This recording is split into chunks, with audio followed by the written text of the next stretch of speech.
Morning, everybody. It's Julie and Olga. I am in a random Airbnb, I think in New York. Olga was asking me where I am with this lovely television hanging out behind me. Now you know. So don't even ask. I'm here with my son who's doing something at Cornell. So that is where I am. And lucky me. I'm here. Oh, Sunday. Yes. I love that town. I went to Cornell a few years ago. I had to do for 3 days. I did like I guess teaching in class on Russia and Russia's war crimes and what they did in Syria and whatnot. And it was such a beautiful town.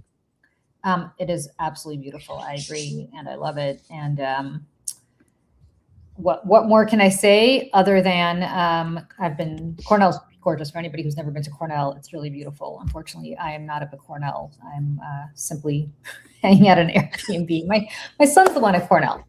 I don't know why we're not streaming to Substack here. It's very bizarre. Or are we streaming? Oh, yes, we are streaming to Substack. Okay, there we go. Anyway, Olga, lots to talk about this week because lots of crazy stuff happening. We should probably start with the fact that Ukraine, I mean, you and I have said for years now that the Ukraine war was the start of World War III. And it is coming to pass that, in fact, it is the start of World War III because Iran is just the newest or most recent front in that war. And we saw the two fronts converging this week, yes. Iran, there's my dog who's upset that it is, sorry about that. Iran, yes, I also have a dog in this Airbnb. The whole thing is a nightmare street to finish. Iran is, I also realized I did not pack more than one shirt or two shirts, so I've been in this shirt for days. Anyway, in case people have watched other lives that I've done. So Iran has been sending Shahed drones to Moscow for years now to attack Ukraine. And Iran is responsible for, I don't know how much blood on its hands with respect to Ukrainian dead. Had Iran not sent those Shahed drones, I think this war probably would have been over by now. Do you agree with that assessment? I don't know. Probably. I mean, look, the war continued since 2014. So I think the war would be grinding. I just think that it would be like after the invasion of Crimea.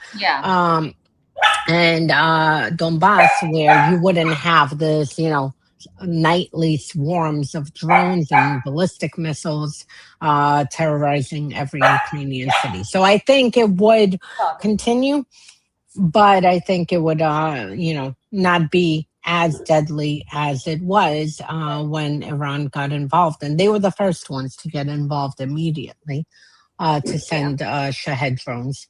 Right. Oh, look at the dog. Yes, here's the puppy who looks very cute, but is an absolute monster. Anyway, so regardless, so yes, I think that's true. And I ultimately, Ukraine, you wrote something I think very, very prescient about this a while ago, but I think you also reiterated it this week, which is that finally people are paying attention to the Caspian Sea, which has been the route through which Iran has been transporting these drones and other military hardware to Russia. And finally, Ukraine has attacked the Caspian Sea and has attacked the shipment of these Shahed drones and bombed a ship, right? An Iranian ship, presumably full of these Shahed drones headed for Moscow. Well, Russian vessels. It was an Iranian. Iranians claim that it was, and I actually want to get into it because I am extremely again, blown away how U.S. media fell into Russia's disinformation operation specifically on this.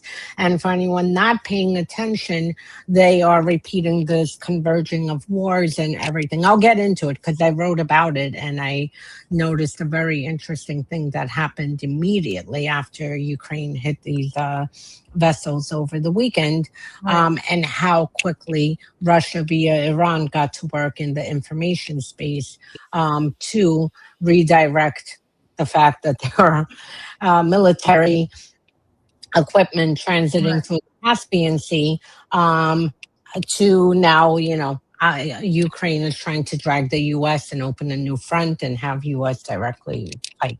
But we'll get into that. Yeah, I mean, I think what's relevant here is that these two fronts have converged. I think we should get into it because it's. I don't think the media here has been paying enough attention to what's going on and how, like they report on discrete events. This is what frustrates me so much, right? They report on discrete events. The Ukrainians, and you pointed this out, which is suddenly Russia has kind of taken a step back and said, oh, wait a second, we're going to let just the American media report on what this is, which is a discrete event that that Ukraine is now attacking Iran, quote unquote, as opposed to what this is, which is a defensive maneuver to prevent Shahed drones and other hardware from going to kill Ukrainians. And it's a self-defense move. And of course, that's not how it's being portrayed. And Russia fully understands that there is I saw a poll yesterday where something like over 65% of all Americans oppose this war. And so for Russia, this is fantastic because so many people hate this war. They can just very easily say this is yet another, event in this war that the American public hates. Yep. What is there to say, right? And so ultimately, the Russians don't have to say much. They can just sit back and watch the rest of us sit here and say, well, this is awful, and why is Ukraine expanding this? Meanwhile, Iran is now bombing Egypt, which is crazy because Egypt stayed very much out of this. I mean, Iran is trying to make this into a global war from all the way the very eastern point of Europe, where it's been involved for a very long time in helping Russia, again, kill Ukrainians, to the entire Middle East, now down to Northern Africa, which is Egypt. Now, I think I'm not sure exactly which part of Egypt they hit. I'm not sure if it's the Sinai Peninsula, which, is right across from Saudi Arabia and on the Red Sea. But regardless, they have now expanded this to a third continent. The Sinai is technically in Asia and not in Africa, but Egypt is African, and so it's. I don't think people understand how wide this is all becoming, and the fact that the Israelis are kind of now sitting back, and they're not officially. I don't know what they're doing, covertly, but they're not officially doing much anymore. The Saudis have admitted that they're striking Iranian targets now. This is getting way out of hand, and predictable, very predictable. Yeah. If anyone thought this was going to stay between Iran and Russia and Israel, Iran, US, and Israel, they were very mistaken because Iran, knowing how it operates, I am not an expert on Iran. I did a lot of work on Iran's operations with Russia jointly inside of Syria and how they operated in Syria and Iraq. And I mean, this is how they operate. They will never keep it between them. It'll continue like this. But to get back to Iran and Ukraine for a minute. So, keep talking. Oh, the cute doggy. She's a little terrorist monster. This is all she does. Aw. Okay. Anyway, go ahead. Keep talking. To get back to that, because people really need to understand, and a lot of people, even people who work on Russian disinformation, repeated this to me, and I was like, oh my God, this is bad. That shows you just how pervasive Russia's operations are. So the Caspian Sea is key. Russia has been supplying, and vice versa. I mean, there are even, potentially that Russia was moving nuclear materials over the past several years to Iran via the Caspian Sea. Iran definitely was moving ballistic missiles, Shahed drones, and others via the Caspian Sea. to Russia. They also used Port of Tartus in Syria for this. And the Which, by Caspian the way, Sea. just to be clear, sorry, that's where the Russians had a base in Syria. Right. Yep. Yeah. And they, I mean, Ukrainians had very good insight. I worked on a few of these things where we saw what ships were coming, transiting into the port, what was being delivered, and whatnot. Same thing with Iranians. I mean, they were, moving back and forth, and Ukrainians for years have been begging the international community to do something to stop this transit route. Now, if you look at where the Caspian Sea is, I mean, you really don't have any cooperative neighbors because you have Turkmenistan, who's not going to do nothing. Kazakhstan, Blinken did visit Kazakhstan and I guess attempted to have Tokayev at the time a few years ago, do something, but he's not going to jeopardize, direct confrontation with Russia and start seizing vessels. And then you have Azerbaijan; they're absolutely not going to get involved. And just to be clear, in Kazakhstan, I think it's about 50% of Kazakhstan is ethnic Russian. Perfect opportunity for Putin to say, like he's saying in Eastern Ukraine, "Oh, wait a second, this is it's a Sudetenland excuse, right? We're just going and defending Russians everywhere. We're against." Yeah, they've threatened it before. They're being pressed. So if you're Kazakhstan, you're keeping your head down tremendously. Kazakhstan also was part of that deal, by the way, to give its nukes to Russia. The three countries that had nukes at the dissolution of the Soviet Union were Russia, Ukraine, and Kazakhstan. People keep sleeping on the fact that Kazakhstan was also party to the deal. Give up your nukes, and we, the West, will make sure nobody comes through your land. So they fully understand that they're probably on the list. Not probably. They're definitely. Though Tokayev was just in Omsk last week, and he was on stage with Putin, and he basically said, "I don't understand what this war is about, and it needs to end, and I don't understand, what are you doing in Ukraine, and blah, blah, blah." Putin looked at him. I was like dead. I was like, I hope he crosses over back to Kazakhstan very quickly. Yeah. And he also, he does his digs at Russia. He also, a few years ago, delivered address to the Russian Duma, and they were all asleep because these, events are boring. He started talking in Kazakh. The whole assembly opened their eyes. They're like, "What is this language?" And no one could understand why he's speaking in Kazakh.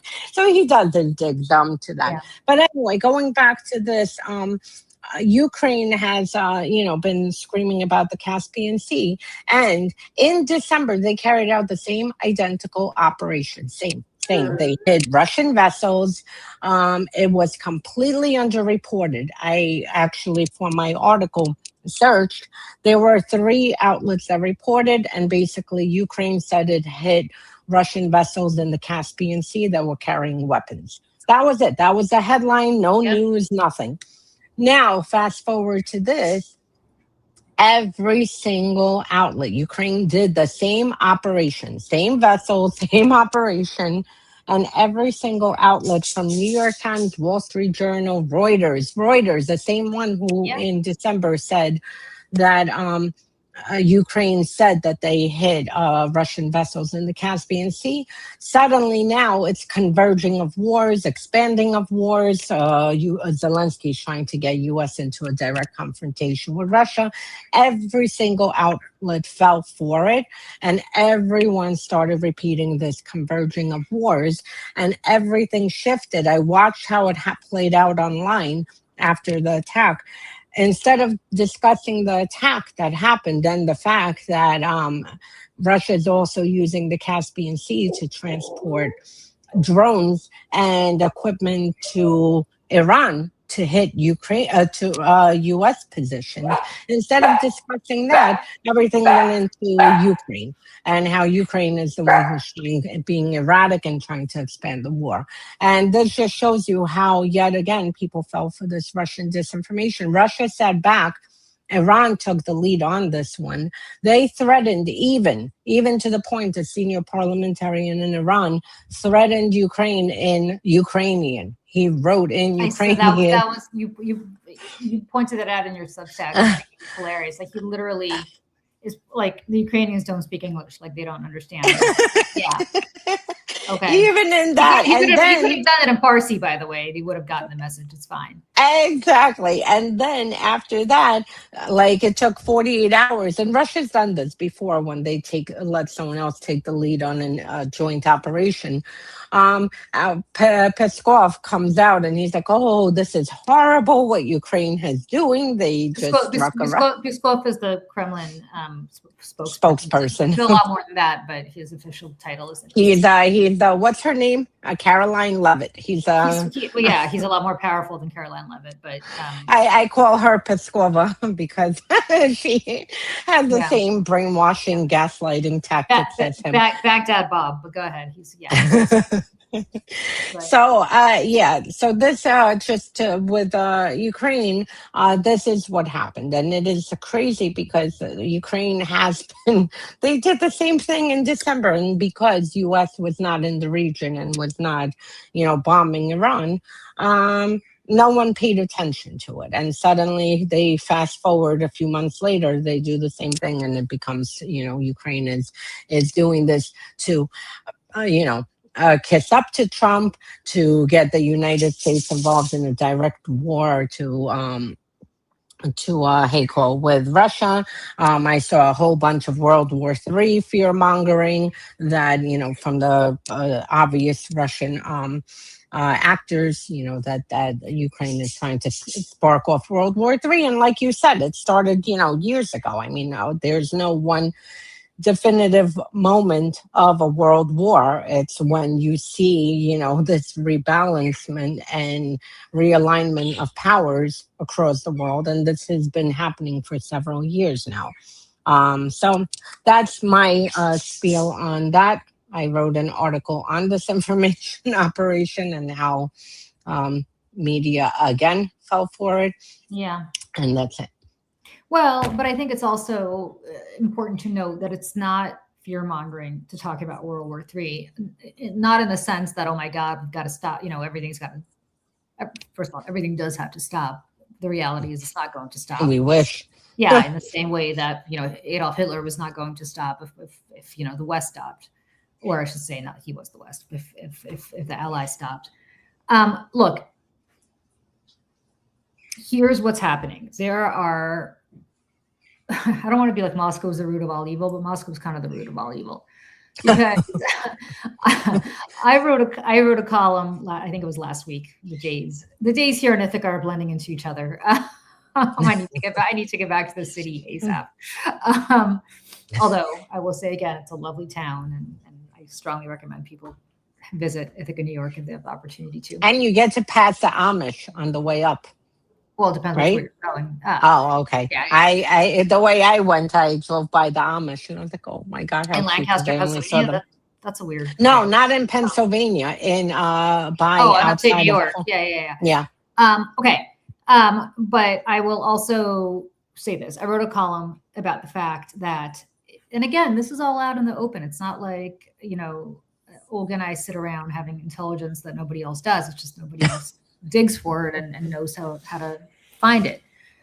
There is a State Department memo supported by the Department of War, translation, the Defense Department, that basically is planning for the invasion of Cuba and war gaming out what would happen with that if the 101st Airborne were to invade Cuba. And the only reason they haven't enacted this yet, and this is something that Marco Rubio is exclusively focused on, in the sense that they admitted that Rubio is not really focused on the Ukraine-Russia war. He's not really focused on the Iran war. He's focused on Cuba. The man is both the Secretary of State and the National Security Advisor, and he's exclusively focused, by their own admission, on Cuba. Think about that, which is, to my knowledge, is not a conflict yet, but they're planning for it. They started planning for it, by their own admission, when a Russian ship approached Cuba to deliver supplies. So I don't want to be like, oh, here we go, Cuban Missile Crisis, but they are concerned, as they should be, that you could have ballistic missiles. Again, like Iran, basically Ukraine has shown the way. How do you defeat a much more mighty army, or how do you at least stave off a much more mighty army? if you have ballistic missiles that can reach their shores. Well, unlike Iran, Key West is only 90 miles away from Cuba. More relevantly, Guantanamo, which is our naval station on Cuba, is right there. And it would take 2 seconds for a ballistic missile to reach Guantanamo. They can reach Miami easily. Key West is, look, you have Jordanian territory, which is much further from Iran. Forget Jordan. You have Tel Aviv, which is a much shorter distance from, a much longer distance from Tehran being bombed whenever the Iranians wanted to do it. You have missiles from Ukraine reaching Moscow, which is a lot further than Key West is from Cuba. Certainly much further than Guantanamo is from the rest of Cuba, because Guantanamo is on Cuba. So I think what is important to note here is they only started having these prep sessions after that Russian ship arrived in Cuba. And you wonder, what is that Russian ship delivering to the Cubans? What are they doing? Now, of course, nothing in the world would make Putin happier than to pay the United States back for what he believes to be 25 years of interference in his domestic politics. By now, and certainly he believes that we are the ones who are equipping Ukraine, and the West is equipping Ukraine to strike Russia. Nothing would make him happier than to return the favor by having American territory struck, not by him, but by the Cubans. He can have, this isn't me. I had nothing to do with this. It's Cuba that's doing this. We're kind of setting it up to be that way, because we're now saber rattling about Cuba, which, by the way, was on its last legs. Like the Castros are, Castro's brother, Fidel Castro's brother, Raul, is still alive. He's 94 years old. He just got indicted last year for shit that happened in the 90s. Like, God bless. Cuba's on its last legs. But nevertheless, we're still planning for some sort of military invasion, but only after the Russian ship showed up. Why, Jay, would Putin deliver missiles to Cuba? Because Putin believes very strongly that we have been delivering. NATO's been. They have missiles in Cuba. They do. A long time. Yeah, but you're asking why Putin would contribute to this. NATO is giving Ukraine arms. But Russia gave missiles to Cuba way before even they invaded Ukraine. But my point is, from Putin's perspective, he's like, I'm going to pay the United States back for everything that they're doing to screw me in Ukraine. So yes, there are missiles. Yes, there are drones. Actually, it's probably both. Somebody in the chat said, Alex said, not missiles, drones. Could be ballistic missiles. Who the hell knows, right? Well, they have. They have. Yeah. Because even during the first Trump term in Venezuela, Russia was moving ballistic missiles off of an island in Venezuela in agreement with Maduro at the time, specifically to have ballistic missiles across from us, because Venezuela also isn't that far, and it would take minutes for a missile to reach from that. They moved the Iskandar missiles. This was in 2017 that they were moving missiles, and at the same time, by the way, that there was a spy ship traveling on the side. So they've had missiles there, way before even U.S. did anything in Ukraine.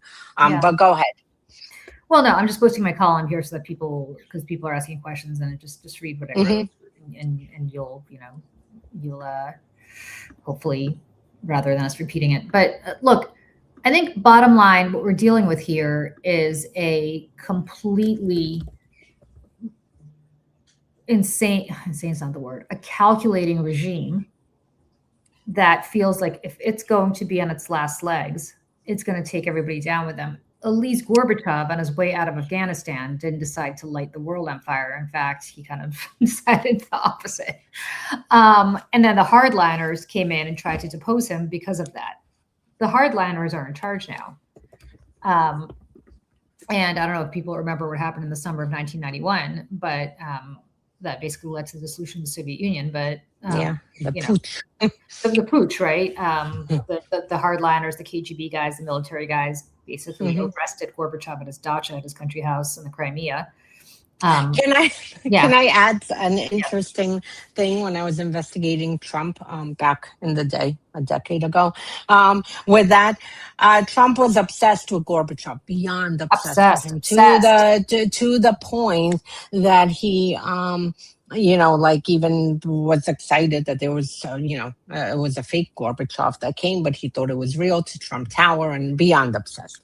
And then Khrushchev was at the time the head of the KGB.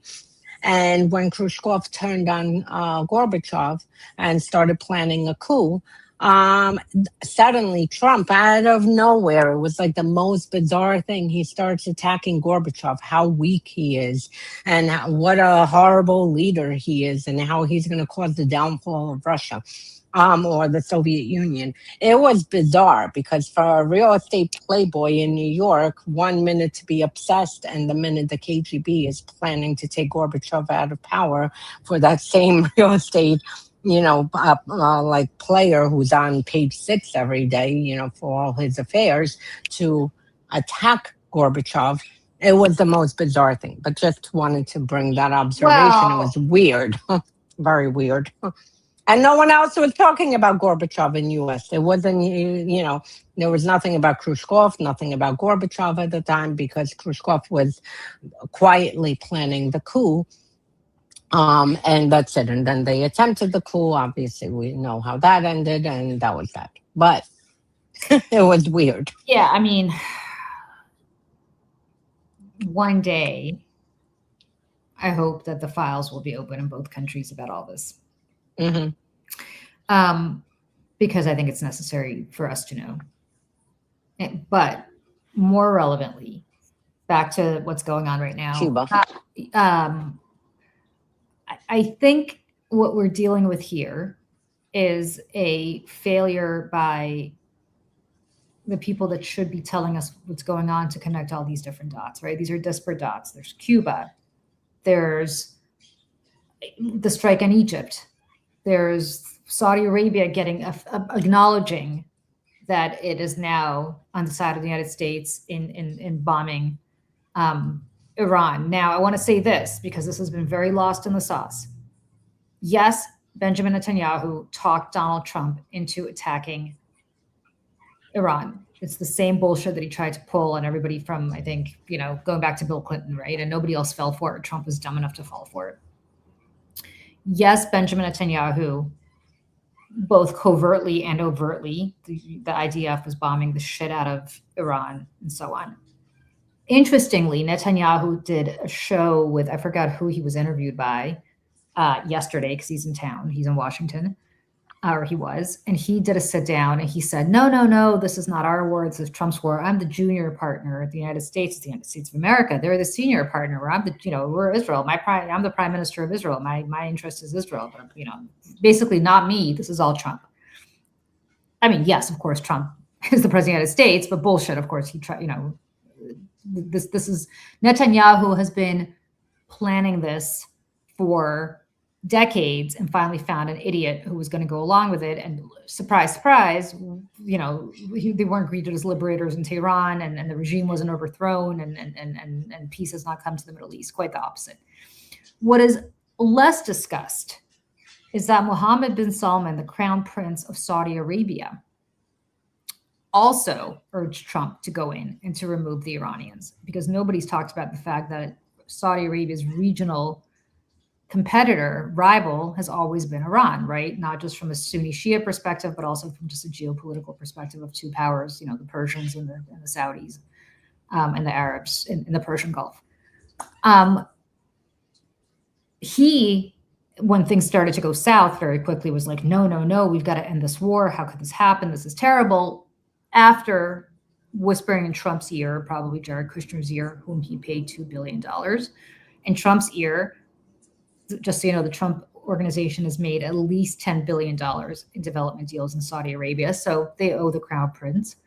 He urged Trump to go in. And then suddenly it was like, no, we got to get out. Whereupon Trump was like, oh no, we need a ceasefire, right? So like the person who's kind of pulling the puppet strings here to some extent are the Saudis.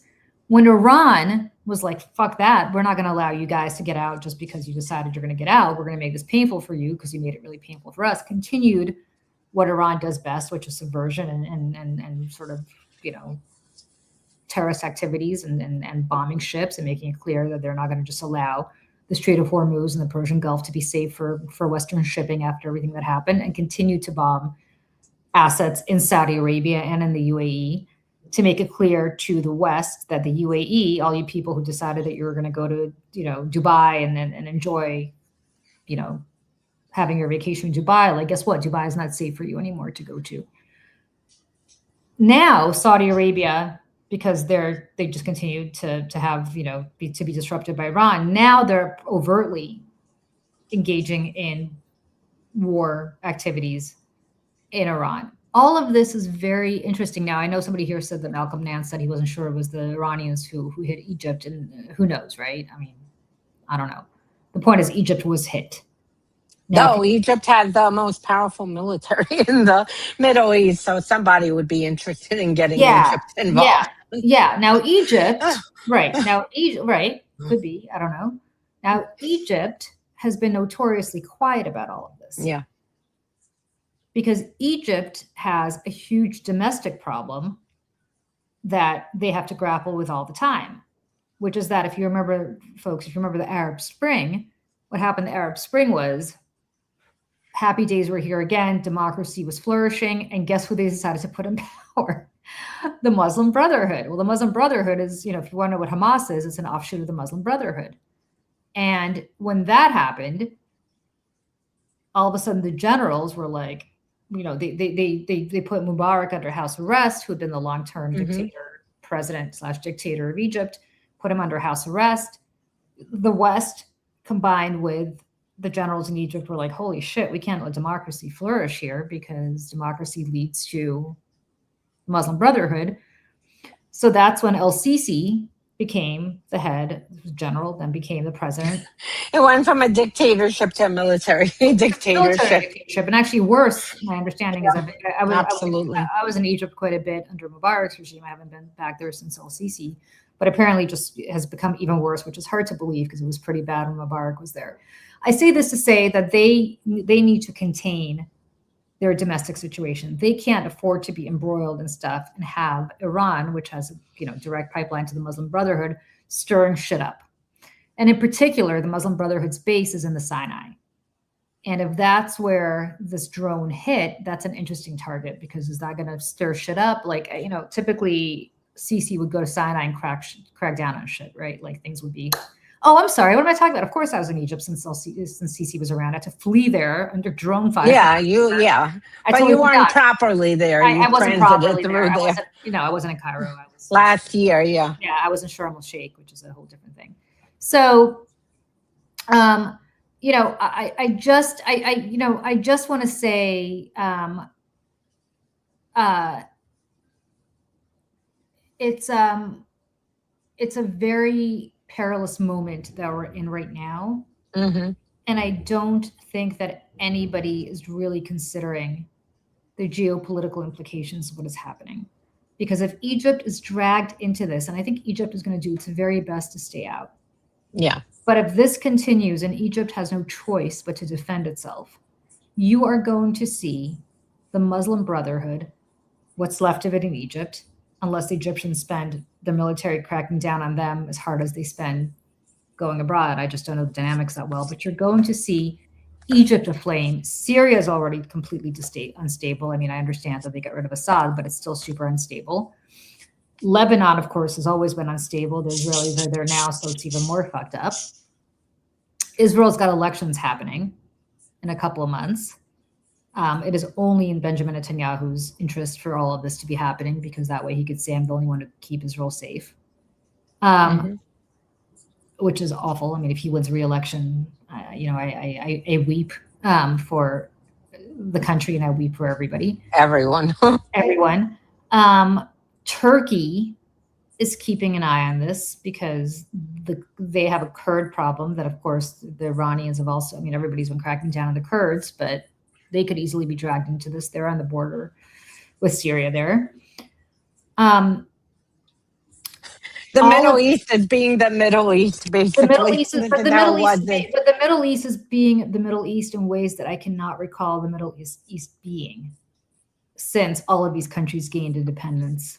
Yeah, I mean, in the Yeah. 90s, it was pretty destabilized, and there were constant bombings and who fought with who. But now, yeah, no, I agree with you. This is all extremely, concerning. And this was, again, predicted. If Trump didn't purge his whole National Security Council and all the experts and actually listen to the experts and why no president since Reagan, had decided to pull the trigger to go against Iran, we would have, never been here.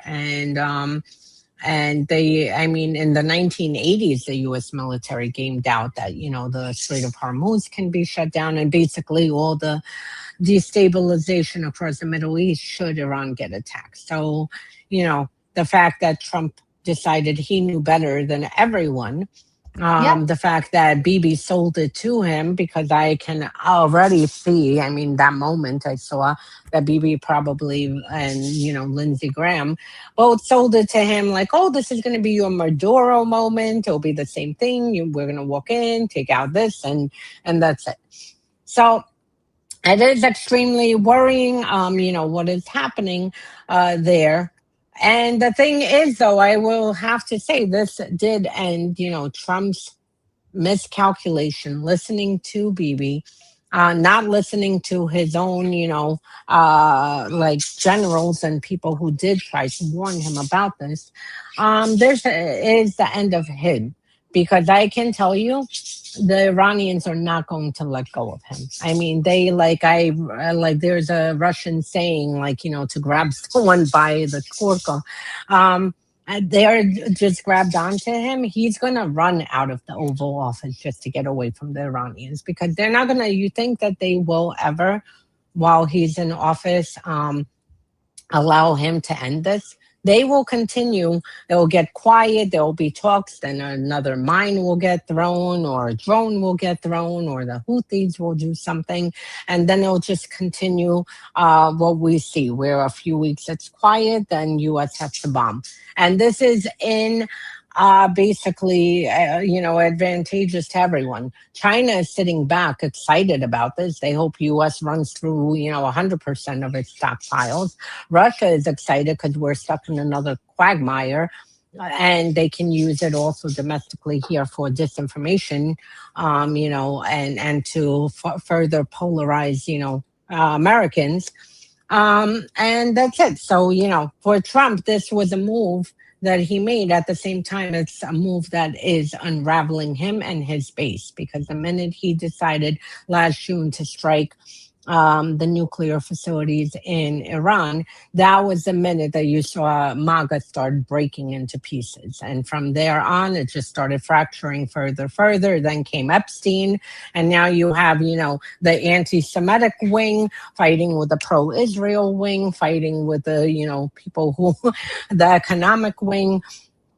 And I wouldn't say it's the pro-Israel wing. I would say it's the pro-Bibi wing, which to me pro-Bibi wing, which to me, by the way, is the anti-Israel wing. Because if you support Bibi, I think you're actually wishing ill on Israel, but that's a whole different story. Yes, I think you're absolutely right. I'm also just to your point, in the Quinnipiac poll yesterday, Trump hit 32% approval rating, job approval rating. Friends, that is lower than the president who had the lowest job approval ratings heading into a midterm election was Harry Truman in 1946. That year, his party, the Democratic Party, lost, and I'm off the top of my head, 56 House seats and 12, count them, 12 Senate seats. And Republicans got control of both houses of Congress. Now, people are much more partisan right now. People are much more, we're not going to flip 12 Senate seats. I only wish. But just to underscore, he's lower than the lowest since modern polling began, since Harry Truman in 1946, was 33%. He is tied, according to the CNN poll, which has him at 34%, tied for what he was immediately after January 6th.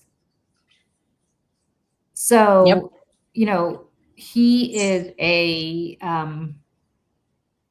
he's in deep shit, which, by the way, is why he's trying to do everything he can to subvert the mechanics of having an election this November. Another thing that the media is not focused on, because it's just it's awful. What he's trying to do. He's trying to get. It's a whole long But story. now the Iranians, right before midterms, I guarantee you, now they're doing this, and it's summer. And again, it's hurting Americans because this is the time people travel. But wait till September, October, right before midterms, when the Iranians are going to again, ramp up if things calm down by then, to basically shoot up gas prices here to, send an FU to Trump. So I mean, this is not over for him. He walks inside of a hornet's nest with no exit door.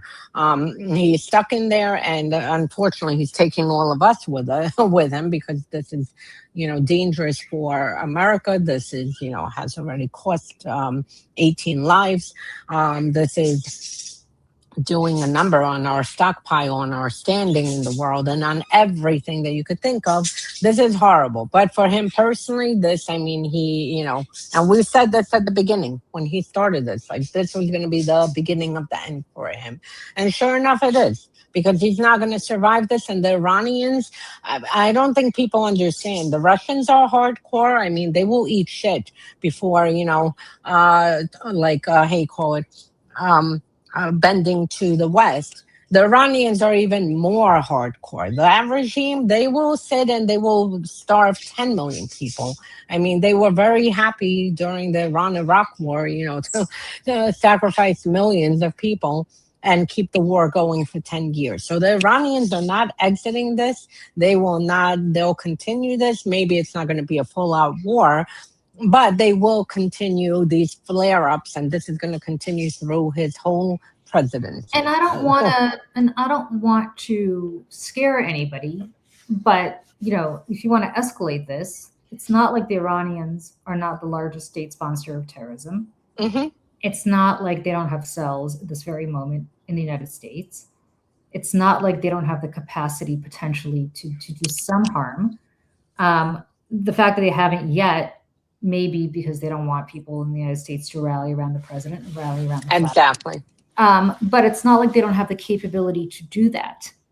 And that's a really underreported story.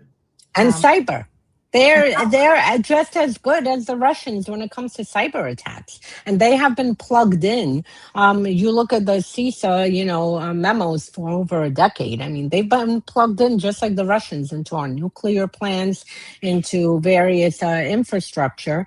They can take us offline at any moment. They could take Wall Street offline and crash our economy with, these cyber attacks. So, they definitely have, we have the same capability. I mean, let me not paint them stronger than the US. We have the absolute same capability, if not better. But, this between Iran and Russia, I mean, one of their main strengths is their cyber capabilities. We have, if Trump ever was nice with Ukrainians have excellent cyber capabilities and know how to fight against Russia.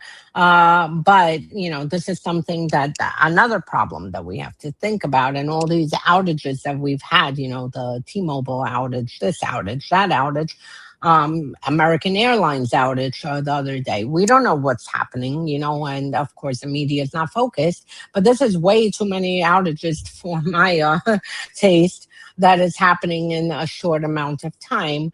And yes, some could be just, normal outages. Others can be absolutely, a state sponsor who's behind this and doing that.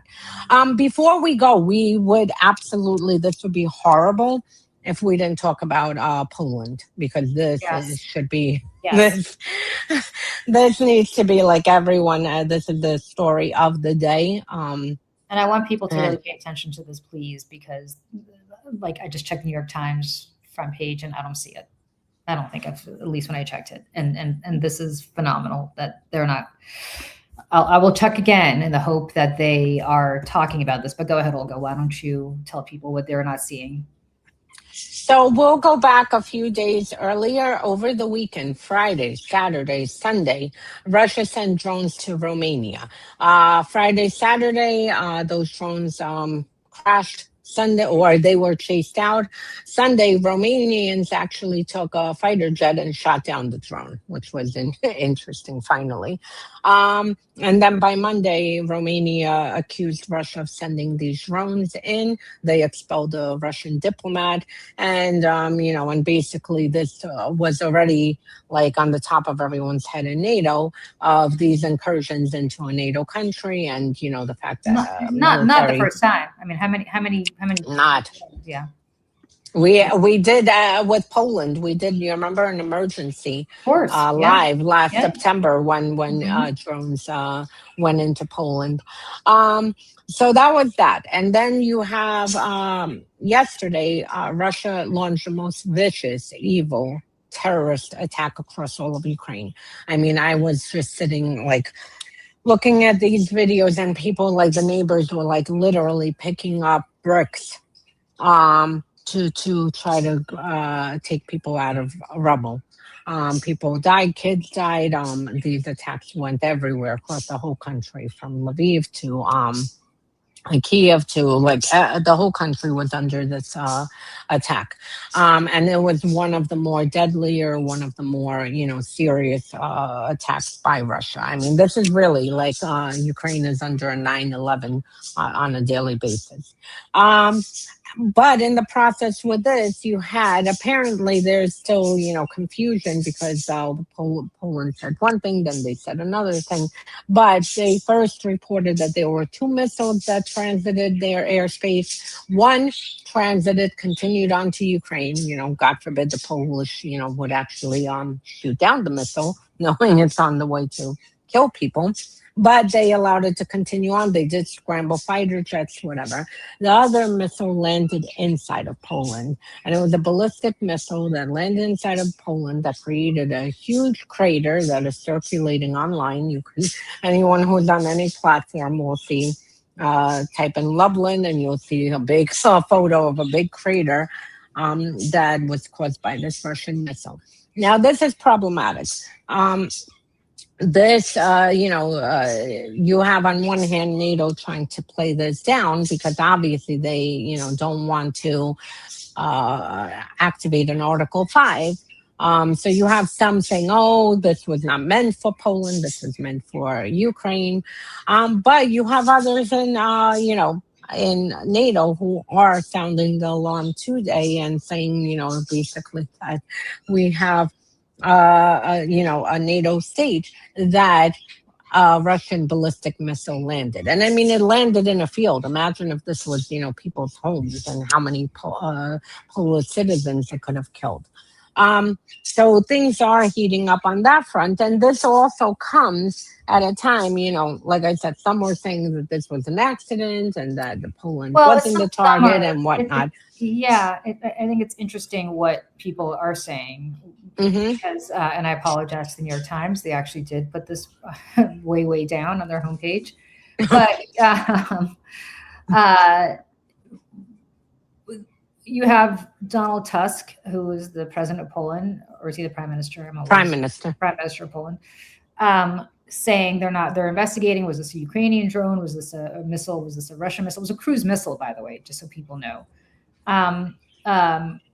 You have NATO who's saying it's Russian, but blah, blah, blah. Yeah, they identified the missile. It's I think NATO, 101 or something. NATO finally did. On Ukraine's foreign minister said that a Russian cruise missile had crossed into Poland. So, look, I mean, here's what's going to happen. Somebody's going to die because Russia is probing NATO's response. They probed NATO's response in September. Nothing happened. Now we're almost a year to the day after that happened. By sheer coincidence, another one crosses into Ukraine just about a year after that happened. It is in Russia's interest to expand this war so that we take our eye off of what they're doing in Ukraine, right? And so that when they ultimately have to negotiate an end to this, and eventually I think they're going to have to negotiate an end to this unless Putin just gets overthrown, hopefully. Yeah. And happy days are here again, but I don't think happy days will be here again, even if he's overthrown, because Russians aren't capable of it. And there's too much money at stake. You know, if the deal is, okay, you stop attacking NATO countries and you get to keep part of Ukraine, or you get to, you know, like what does the West pressure Ukraine to do? But they can't. And that is the thing. They can't. But I think that's what Putin is counting on. Yeah. Keep your eye on the prize. Now, again, as I said, this war is taking place on 3 continents and potentially 4 if this Cuban thing happens. Potentially 5, because China, that no one's paying attention to, has been testing and preparing for an invasion of Taiwan. Yeah, in coordination with Russia escalating in Europe, and they're vice versa training each other's military. And not to be alarmist, but we're not a unipower, any superpower anymore, where the United States can just take on all of these battles. We're run by a bunch of degenerate idiots. I mean, I don't know what else to say. And we don't even know who we would side with. Will we side with China? But let's assume that Democrats get control of the White House again in 2 years. Let's assume that they get control of Congress in the next 2 years. Think about all of the domestic priorities that they will be expected to fund, and rightly so. Think about the fact that, of course, Republicans will then rediscover fiscal responsibility and demand, you know, balanced budgets and all that other shit that they always demand whenever they're out of power, which the media will wake up and be like, oh, yes, we have to be fiscally responsible. Foreign policy will be taking a back seat to this because you have an entire strain of the Democratic Party that's going to be focused on the fact that Israel wanted this war, so therefore we need to just get the hell out as quickly as possible. And you have China with its 1 billion people and its massive military. This isn't, you know, this is a fair fight. This is a fair fight, whether we want it or not. And in the same way that people always say, I mean, how many times have you gotten this question? Why did World War I begin? Like, how did that happen? Like, everybody understands the origins of World War II because those origins go back to World War I, but nobody quite ever understands how World War I began. Let me summarize it for you, somebody who studied it. It began because a bunch of idiots were in charge of a bunch of countries. I don't know how else to say. It doesn't make any sense to people why it began, because people keep looking for like a good reason. Oh, you know, the Archduke got shot and everybody started going to war. Well, like, why? Why did some random Archduke, you know, getting shot in Sarajevo? Why did that lead to World War I? Well, because leading up to that moment, the Habsburg Empire and the Hohenzollern Empire and the British Empire and the French and everybody else made a bunch of really dumb decisions and the Ottoman Empire. Everybody made a bunch of really dumb decisions, which if you say to people, what do you mean? How did that lead to a world war? It's hard to believe. Friends, everybody says we're living in the run-up to World War II. We're actually living in the run-up to World War I. And let's not forget that if there were no World War I mean, it sounds stupid, but there'd be no World War II, not just because 2 follows 1, but 2 was a direct result of the end of World War I, right? And so it's just something for everybody to consider. A bunch of really dumb people from the Kremlin to the White House to NATO holistically have made a bunch of really dumb decisions. And as a result, we are on the cusp of a repeat of 1914. And I'm so sorry to say that it's noon. We got to go. Mic drop. I don't mean it that way.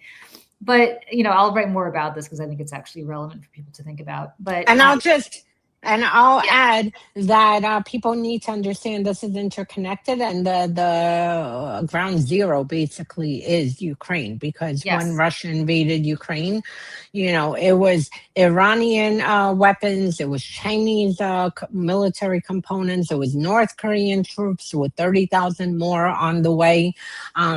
It was, Ukraine has been fighting against all of this, and they have all been partnering. And you talked about Cuba before. Ukraine had warned the United States years ago, I think it was under Biden, that Russia had brought Cuban fighters into Ukraine to train them how to use drones against the United States. Same thing with Mexican cartel, members. That way they have, points, pressure points against us, whether it's via Mexico, via Cuba, and whatnot. So this is absolutely all interconnected. Like I said before, China is training Russia's military units on some fronts. Russia is training Chinese military units. They might be working together, and there are reports that they are planning a timed invasion or an attack. Russia would attack NATO, and China would invade Taiwan at the same time in order to split everything. And then you have obviously Trump, who is, an idiot. I mean, this really, I would feel more comfortable if a golden retriever ran the White House right now than what is happening, because they'd have better decision-making skills than this idiot. This man is a complete buffoon. But just to show how interconnected this is, and it all started when Russia invaded Ukraine, because literally you have this axis of evil that formed, and they have all been testing. Why do you think North Korea sent 10,000 troops and now is sending another 30,000? Not to throw them into the meat grinder, but to test their military on the battlefield. Why is China there observing how Russians are fighting in the battlefield? Because you have a lot of these countries, who have not, just like the United States until now, who for a long time have not fought in a kinetic ground war.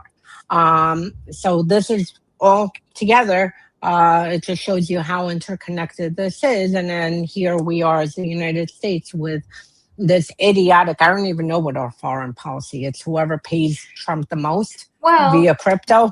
That's it. That's the foreign policy. We didn't even get to the part where Saudi Arabia is now being allowed to enrich uranium, because it enriches Trump. As I said, 10 billion with a B dollars that we know about. Mm-hmm.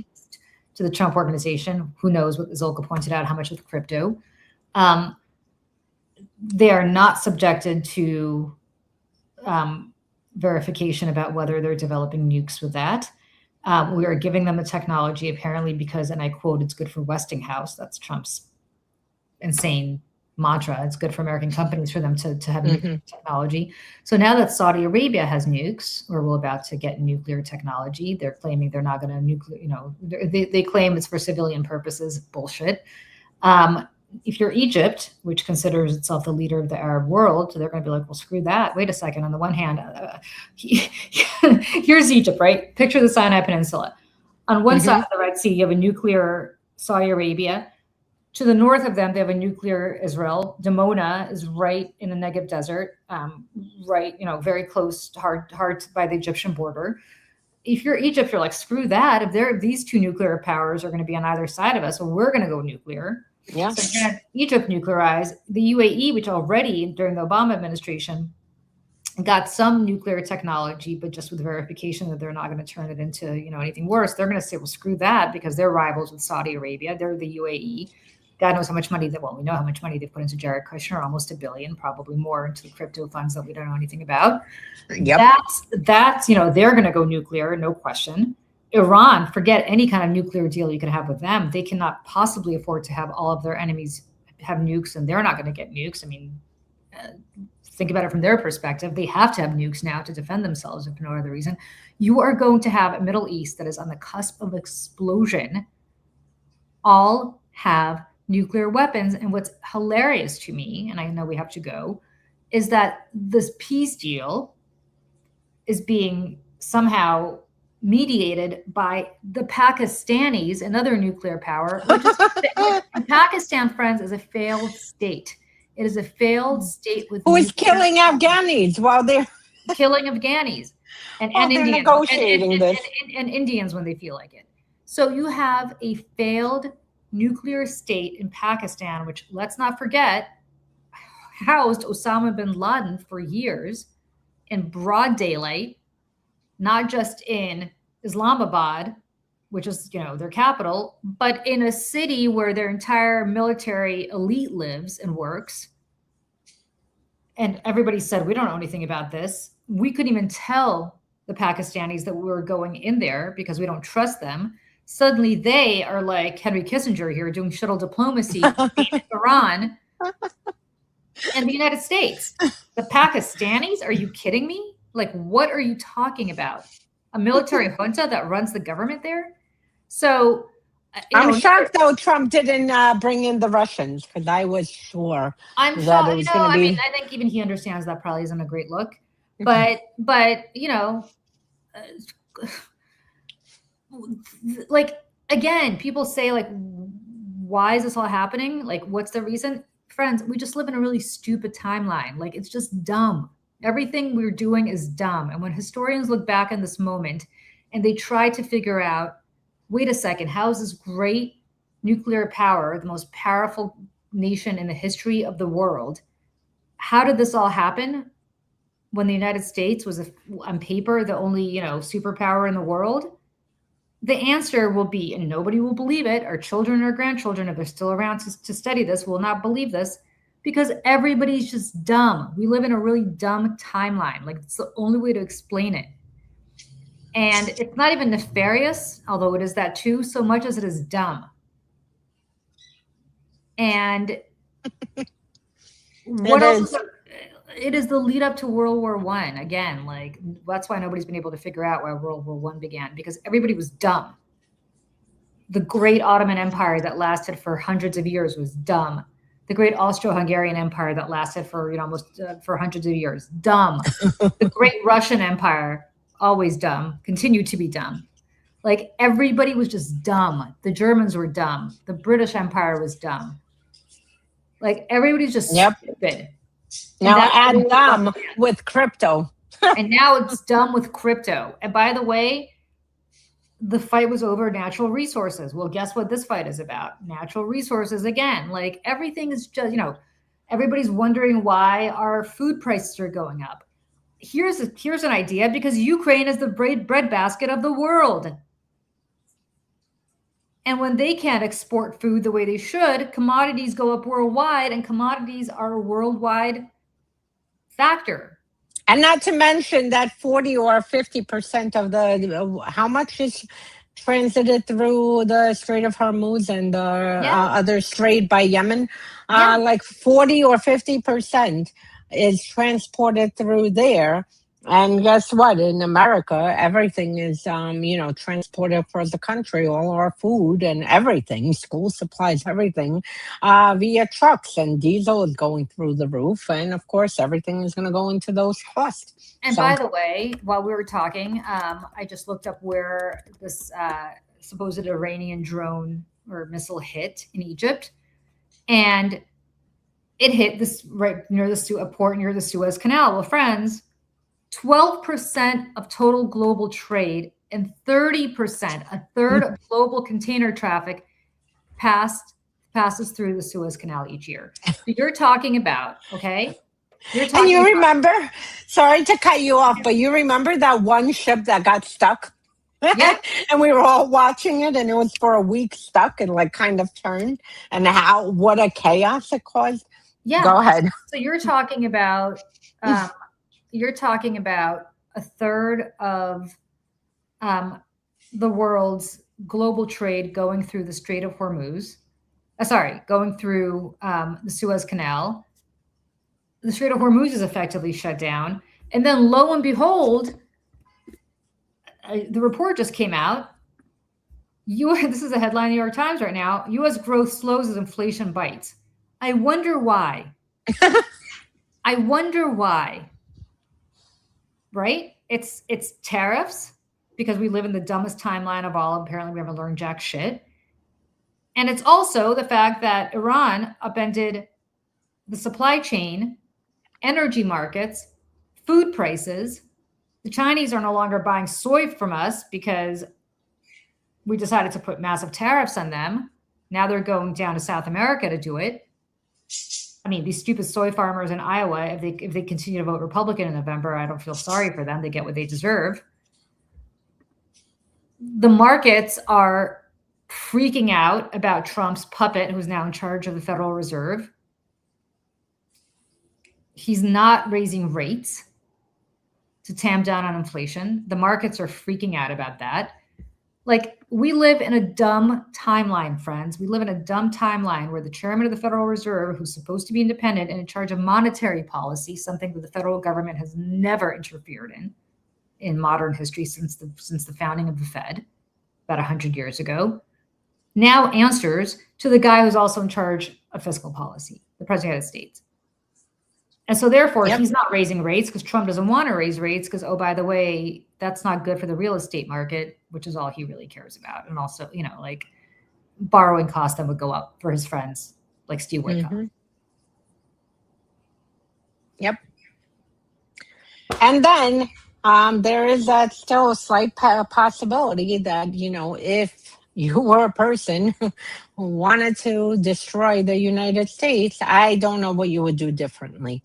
If you wanted to go through the stockpile, destroy the economy, destroy the reputation, destroy everything, soft power. I wrote something about a year ago, maybe even more. And I think it's literally the best thing I think I've ever written. And I'm not saying this happened, but I wrote a what if.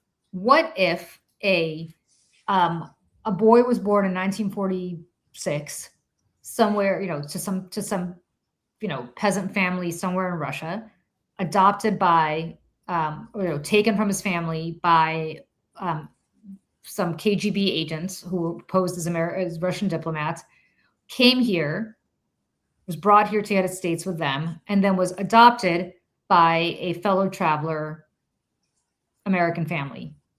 And this was, Stalin came up with this idea. It was groomed to become president of the United States and turned out to be Donald Trump. Right. And like, I of course, this did not happen. Of course, it does not happen. But I basically said, if this were a long-term plan by Joseph Stalin, who was, of course, in charge of the Soviet Union back in 1946, if in his wildest dreams, if he had all of this to be able to accomplish, and this was the best, operation in the history of intelligence ever, what would be different? And the answer is not a goddamn thing. Right? Like, not a thing. And I use that as a joke, right? But like, to answer your question, if this were some long-term intelligence play, what would they have done differently? The answer is nothing, not a thing, nothing. Or long-term or even short-term. Someone could have gotten a handsome, tens and tens and tens or hundreds of billions of dollars to make sure this country collapses.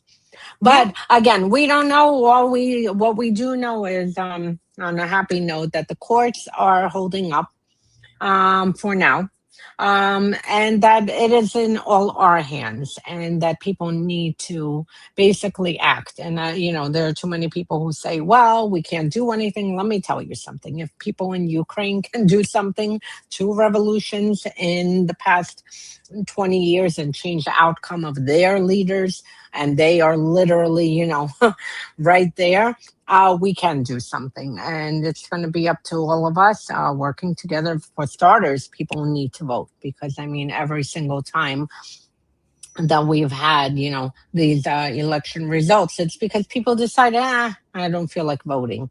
Well, you don't feel like voting, this is what you get. So for starters, we need to vote in overwhelming numbers, and also be prepared that come, if Trump does attempt to seize voting machines, seize ballots in the middle of counting and whatever, we all need to come out and not leave the streets until this is reversed. And there's a few 300 something million people in US, if only a few million. 1 million in Ukraine made a difference with Yanukovych, and literally tens of thousands made a difference a few weeks ago with the defense minister. And that's it. So that's a good thing. It's in our hands. We can reverse this. Yeah. And I really just wish the Democratic Party would stop fighting with itself and get a shit together. Yep. We're living in a very scary time, friends. In a very scary time. And I don't mean to be alarmist. Michelle Kinney just texted me because she's watching, and she's absolutely right. In addition to all of this, the AI bubble is about to burst.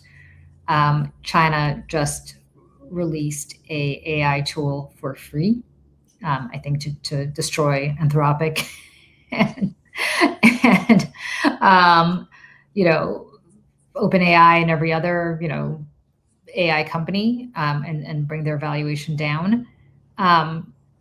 And that's what's holding up the stock market right now. And AI, it's going rogue. Was it Anthropic? I died laughing. I like had to stop what I was doing to listen. That AI escaped its training environment, I think Anthropic, and decided to go on the internet and find the company and hack into the company and stuff. So I was like, oh Lord. Yeah, I mean, and that's what's holding up the market. Michelle points this out. It's like 7 companies that are propping up the markets. And so Lawrence Winterman, actually great. If you don't follow Lawrence Winterman on Substack, you should, but he had a great column about this, about the significance of what China just did, which again, totally undercovered. Should be covered every day, but it's not. Yes, Rosie, they are destroying antique books.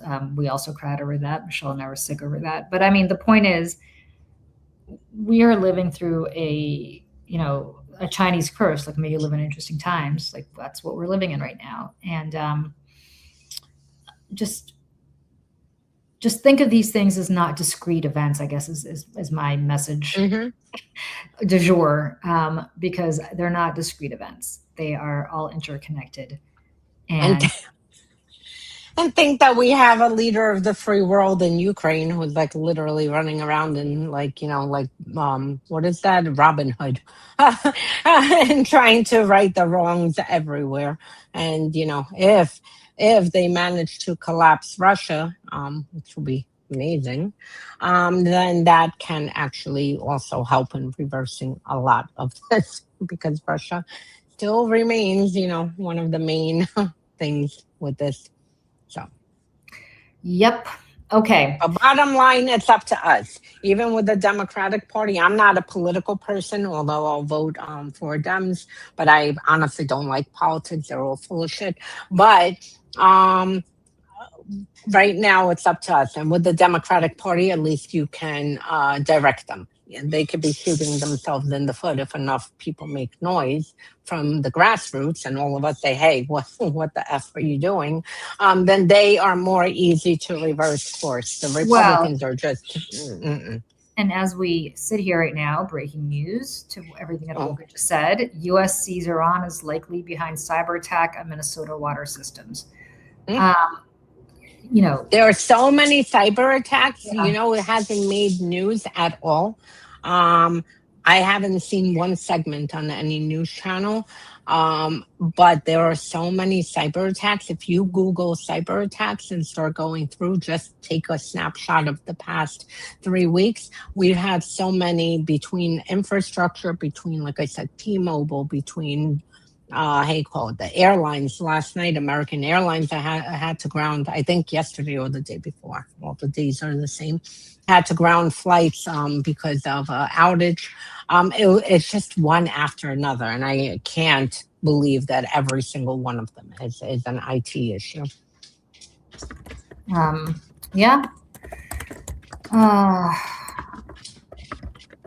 Again, it's up to all of us. That's it. That's the thing. And people need to organize and get motivated and organize. And I said last week before we go, when Zelensky made that stupid decision of dismissing the defense minister, it took Ukrainians under 1 hour. I am so proud. I mean, under 1 hour, you saw like it spreading like wildfire. Tomorrow, 9:01 a.m. In Kharkiv, this town square, in Kiev, we're meeting here, in Lviv here, and literally the whole country poured out. 9:01, they started the protest because 9 a.m. they hold a minute of silence for everyone who has died defending Ukraine. But by 9:01, and that's it. And you saw pictures, and this is under ballistic missiles. This is under drones. People in Kharkiv were protesting on the streets, and then there was a drone attack. They freaking went and took their protest instead of being lazy and saying, "Oh well, and they have an excuse. We have to end this protest." No, they freaking took the protest to the metro station, and they were walking around with their signs in underground.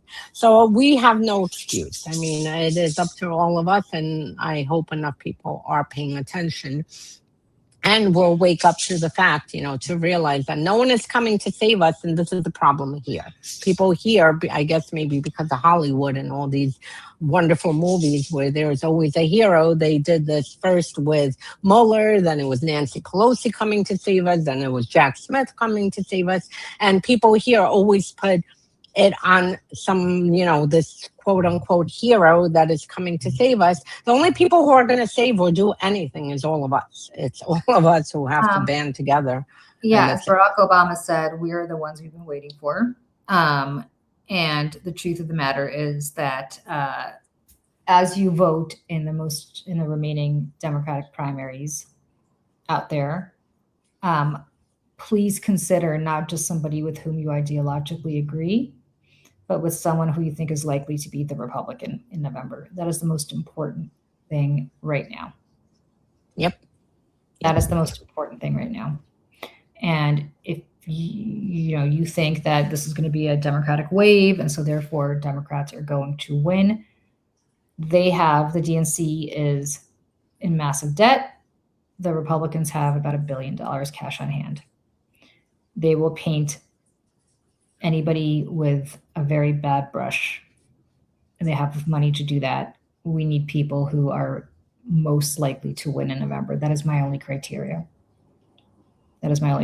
So please think about that. And yes, Jane, we are all a Mayday. That's why Michelle named this network Mayday, because we are Mayday. Like we need to this is a distress signal, but it's also the underground resistance. Yep. And that's that. And you're absolutely right. Vote every Republican out. That is our job, regardless of who the nominee is on the Democratic side. But I will also say, consider who's the most electable of all the people left. And I'm specifically talking about Michigan. Especially in swing, because in New York, I mean, we've elected a whole bunch of weirdos or in these primaries that I don't even know what in the heck these people are. But this is a blue state, so, here it's not as dangerous. But if you're in Pennsylvania, if you are in swing districts, swing states, swing districts, I mean, they are like really, you have to think. I'm just going to say it. Haley Stevens is a safer bet in November than Abdul El-Sayed. I don't care if you agree with Abdul El-Sayed on every single issue that he's running on. He's more vulnerable than she is. And not now. Not when so much is at stake. Please, not when so much is at stake. Yep. It's too important. It's too important. Because I remember when a lot of these people in Michigan decided they were not going to vote for Kamala Harris because they were upset about her views on Israel. He didn't. He was uncommitted. Yeah. So I just want people to understand, this is what that gets us. We cannot afford to have independents turn against the Democratic Party in places like Michigan. We cannot afford to have people who would otherwise vote Democratic stay home because of what they consider to be extremist views, even if you agree with every single thing that he stands for. I know I'm going to get a lot of shit for this, and people are going to say, if not now, when? And this is how the corporate Democrats have gotten us here, and so on and so forth. Do what you want. I'm giving you. Well, I mean, I'm giving you my best advice here. Nominate people like that at your own peril in swing states, in swing districts. Please, I am begging you, think twice. We either continue having Trump or we have a chance to slow down Trump and then move. And once we get this MAGA thing, at least move past it, we really need to start working on the Democratic Party because frankly, I've never, if 2016 pissed me off, not 2016, but the first term where they were bringing, a bucket, a little kid's pail of water to a wildfire to push back against Trump. This time around, it's even worse. So I understand the frustration with Democrats. I'm right there with you. I look at them. I'm like, what in the fuck is this? You have to be more effective. But right now, they are the chance to move us past this, and then we can focus on them to correct them afterwards, and and make sure to bring people more, not just who are winnable, but also who will do more for the people. Got it. Okay, so on that wonderful note, I cannot wait for the shit I'm going to get for this, but you know what? That's what I'm here for, and I'm going to keep saying it. And that's what hopefully you guys tune in to hear. And if you don't, then you can listen to somebody else. Okay. Good to see everybody. Olga, so wonderful to see you. I love the show so much because we just nerd out on our foreign policy stuff that we both are so passionate about. And everybody who is paying attention to this, I see she already said not to anyone owned by AIPAC. Like, listen, I hate AIPAC. I hate AIPAC. I have every reason on earth to hate AIPAC. They came after somebody I was working for and on behalf of, not for, but on behalf of Tom Malinowski. They defeated him. Like, I have not returned AIPAC's calls. Like, they've been calling. I've refused to talk to them. So everybody on earth who's hear me now, I hate AIPAC. She is more electable than he is. AIPAC is not the issue here. Do you think everybody who's not terminally online thinks about AIPAC? They do not. Okay. The average Michigan voter does not think about AIPAC. Polling bears that out. Please consider that there are more important things in life than AIPAC. And I say this, and we can't correct even the support or whatever we are sending to Israel, the policies that we have, of sending everything unrestrained with no conditions, if Trump is in power and Republicans are in power. So even if AIPAC is sponsoring someone, if you get Democrats, Republicans stay in power, you're not going to be able to correct. And look, Israel is an ally, I agree. But I mean, it doesn't mean that, like, especially Netanyahu, it's not Israel again, it's this regime. Listen, let me tell you something. Somebody's like, oh, she's using their blood money. Yeah. You know what? She's more electable. Do you want to defeat Donald Trump? Do you want to put a stop to his bullshit? She has the potential to win this very tough seat in Michigan against Mike Rogers. He is down double digits against Mike Rogers. It's just a fact of life. And Mike Rogers will have a shitload of money from IEs to back that up. And if you don't think AIPAC is going to turn right around and support Mike Rogers against him, they're going to do that. Understand that they're going to do that. They have the money to do that. So I'm telling you right now, just whatever. You want to talk about genocide? He's got real estate in the UAE. You want to talk about how much the UAE is responsible for the genocide in both Darfur and in Ukraine? Read my Substack and stop wearing shirts that say Emirates on them. My son is not talking to me at the moment because he desperately wants a Real Madrid shirt. I will not get it for him because it says Emirates across the chest, and I refuse to have him, be an Emirates walking billboard for that reason. I don't want to go down this road. Just, if you're not terminally online, AIPAC is not an issue for people. Like, I look at the polling, nobody cares. Trust me, if it had been an issue, my guy would have won. Tom Malinowski being Congress right now. Unfortunately, nobody cared. So that's all I'm saying. Just vote strategically. Please vote strategically. Vote strategically. Okay. On that note, see you all next week. Michelle and I are going to be back later this afternoon, and great to see everybody. And I will talk to you. We'll all talk to you very soon. All right. Take care, everybody. Bye. Bye.